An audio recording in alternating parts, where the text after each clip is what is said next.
RS समाचार में आज इटावा के खादर में मौजूद है। यहाँ पर ऐसे एक शख्स से आज आपकी परिचय कराऊंगा जो कि किसी भी पहचान की मोहताज नहीं है। उनकी जो पहचान है वो नाम से नहीं काम से जानी जाती है। बात करना चाहेंगे श्री मंजीत मेहरा जी से। सर, शाम को थोड़ा 2-4 घंटे आराम हो जाती है। जी, और यहाँ के लोगों को क्या संदेश, क्या समाज के लोगों को देना चाहेंगे? भाई सबसे पहले तो मैं आपका जो आरएस चैनल है ना, मैं इसका धन्यवाद करता हूँ, क्योंकि आज चैनल तो सारे मीडिया खरीद लिया, मोदी गोदी मीडिया हो गया, तो वो लोग तो हमारी आवाज़ उठाते नहीं, लेकिन महापुरुषों की हमारी जो आप आवाज़ उठाने का काम करते हैं, आप लोग बहुत अच्छे लोग हैं जो हमारे समाज की बात को लोगों के बीच में ले जाने का काम करते हैं। दूसरी बात, मैं इटावा में आज आया हूँ। आज बाबा साहब अम्बेडकर का पहला जन्मदिन का पहला दिन हमारा शुरू हुआ है। तो कल तो मैं गाने में व्यस्त था, मैंने गाना लॉन्च किया है महापुरुष, और राम राम बोलनिया पे जय भीम बुला दूंगा, तो कल लॉन्च हुआ है। तो उस गाने में भागदौड़ थी हमारी। तो आज पहला प्रोग्राम हर 2 तारीख से लेकर के मैं 27 तारीख तक कंटिन्यू, कभी किसी प्रदेश में हूँ, कभी किसी प्रदेश में रहूंगा, और 14 तारीख को मैं अयोध्या रहूंगा, राम की नगरी, और वहाँ पे झंडा बाबा साहब का गाड़ के आएंगे हम लोग। तो हमारे समाज के लोगों ने फ्लाइट भी कराने का काम किया, तो वो हम पूरी टीम के साथ वहाँ लोग जाने का काम करेंगे।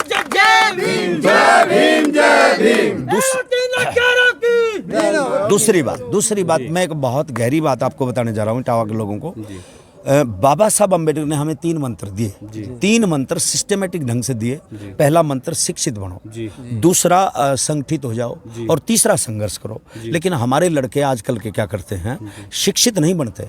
जबकि शिक्षित आदमी अगर संगठन बनाएगा तो फिर संघर्ष मजबूती से करेगा। लेकिन हमारे लड़के क्या करने लगे, 9वीं फेल, 10वीं फेल, 8वीं फेल, वो नीला गमछा डाल के जय जय जय जय जय भीम, जय जय जय जय जय भीम, और लड़ने मरने को, कटने को तैयार हो जाते हैं। फिर हमारे जो कमजोर, जो पढ़ाई में जो कमजोर लोग हैं, जिनको अधूरा ज्ञान है, वो लड़ाई लड़ेंगे तो मार खाएंगे। तो इसलिए बाबा साहब अम्बेडकर ने कहा कि आप हथियार मत उठाओ, आपका कलम ही सबसे बड़ा हथियार है। तो सबसे पहले शिक्षित बनो। हम लोग शिक्षित, मुच्छें रखना, फला करना, ये करना, हालांकि मुच्छों पे भी मैंने गाना किया है, लेकिन मैं युवाओं को खासकर संदेश देना चाहूँगा कि हमारी लड़ाई मुच्छों की नहीं है। मुच्छें बाबा साहब को नहीं थी, मुच्छें साहब काशीराम जी को नहीं थी, मुच्छें मानी बहन जी को नहीं है। तो मतलब ये लड़ाई मुच्छों की नहीं है, ये लड़ाई सत्ता की है, ये राजपाट की लड़ाई है। तो इसलिए मेरे भाइयों से मैं अपील करूंगा कि आप पढ़ने में ध्यान दें, भविष्य बनाने में ध्यान दें। अगर आप नहीं पढ़ पा रहे तो कोई बिजनेस करें, पहले आर्थिक स्थिति में मजबूत बने, और मजबूत होकर के फिर मिशन मूवमेंट की लड़ाई करें, लड़ाई लड़ें।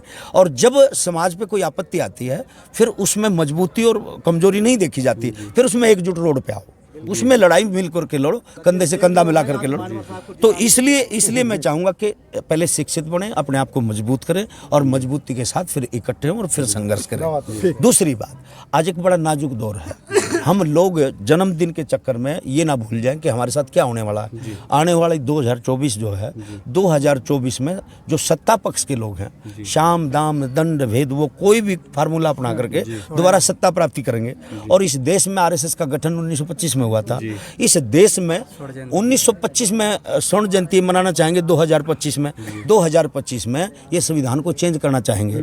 और इस देश में संसद भवन बना दिया इन लोगों ने, जबकि हमारे से पहले इंग्लैंड का बना था, वो एज इट इज है। अमेरिका का बना था, वो एज इट इज है। जर्मनी, जापान, जितने भी संसद भवन पहले तैयार हुए थे, पार्लियामेंट, वो उन्हीं में काम कर रहे, पुराने में। हमारा तरोताजा नया था, लेकिन इन लोगों ने नए को भी, लेकिन इन्होंने नया संसद भवन बनाने का काम किया। उनका मेन मुद्दा क्या है, 2024 में दोबारा सरकार लेके 2025 में संविधान को चेंज करके और मनुस्मृति लागू करके उस संसद भवन में प्रवेश करना आरएसएस का लक्ष्य है। तो इसलिए हमारे लोगों को इनके षड्यंत्रों को समझना पड़ेगा, क्योंकि ये लोग सदियों से पढ़ते आए, हमसे विद्या छीन ली है, हमसे दिमाग में भी ज़्यादा है, हमसे पैसे में भी ज़्यादा है, साधन संपन्न लोग हैं, इसलिए हम इनका मुकाबला नहीं कर सकते। लेकिन बाबा साहब अम्बेडकर ने जो हमें हथियार वोट रूपी दिया है, इस वोट का इस्तेमाल करके हम लोग अपना राजपाट तो ले सकते हैं। जब हमारा अपना राजपाट होगा, तो बाबा साहब अम्बेडकर ने कहा है कि अत्याचार हमेशा कमज़ोर पे होता है, और जब हम कमज़ोर नहीं रहेंगे, सत्ता में भागीदारी होगी, तो फिर हमारे ऊपर अत्याचार नहीं होंगे। तो इसलिए युवाओं से मेरी अपील है कि पढ़ाई में ध्यान दें, बिजनेस में ध्यान दें, और ज़्यादा भटके ना, नशे पतों को छोड़ दें। यही बाबा साहब का असली जन्मदिन, नशे पतों में ना जाए। जी। सर अभी तो कहाँ मिशन आपका चल चुका है? भाई मैं तो मेरे पास तो विदेशों से भी फ़ोन आते हैं, गानों की बधाइयों के लिए फ़ोन आते हैं। मेरी कोशिश रहती है कि मैं ज़्यादा पैसे का लोभी भी नहीं हूँ। मैं चाहता हूँ हर गांव, हर गली, हर शहर में मेरा प्रोग्राम लगे। जो आग हमारे अंदर भरी पड़ी है, मैं चाहता हूँ कि मेरे जैसे हज़ारों मंजी तैयार हों, तो हज़ारों जगह काम चले। और इसी परंपरा को लेकर के मैं भी हर प्रदेश में कोई ना कोई बच्चा तैयार कर रहा हूँ। धीरे धीरे बच्चे तैयार हो रहे हैं, क्योंकि जीवन जिसका जन्म है वो उसकी मृत्यु भी निश्चित है। क्योंकि बाबा साहब तथागत बुद्ध ने कहा है मृत्यु एक सत्य है, तो ये तो आनी जानी चीज़ है। कल आज मैं हूँ, कल को मैं भी चला जाऊँगा। तो इसलिए मैं चाह रहा हूँ कि युवा इस लाइन में आए और निस्वार्थ भाव से मिशन मूवमेंट का काम करें, पैसे का लोभ ना करें।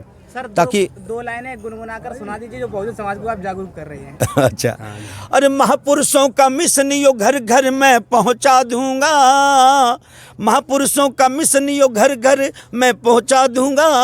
और राम राम बोलन यहाँ पे जय भीम बुला दूंगा। और राम राम बोलन यहाँ पे जय भीम बुला दूंगा। सर आपका एक गाना और बहुत वायरल है जो अब सहन ना करेंगे भीम आर्मी में। अच्छा, कभी मूर्तियों को तोड़ो, कभी दलितों के घर फोड़ो, आतंक मचाया से अब सहन ना करेगी यारो भीम आर्मी, अब जुल्म ना सहेगी यारो भीम आर्मी। बहुत बहुत धन्यवाद सर आपका।